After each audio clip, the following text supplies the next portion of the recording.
বই ভাল লাগে।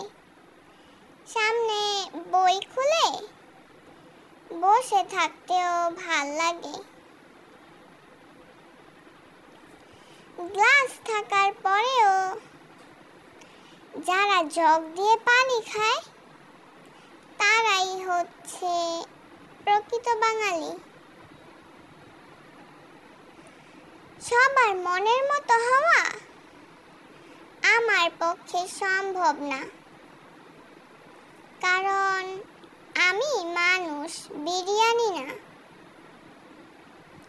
স্ত্রী রান্না করছিল, স্বামী ধমক দিয়ে বলল, এ কি, তুমি মাছ ধুয়ে রান্না করছো কেন? তখন স্ত্রী লক্ষ্মী গিন্নির মতো উত্তর দিল, মাছ তো সারা জীবন পানিতেই ছিল, তাহলে আবার ধোয়ার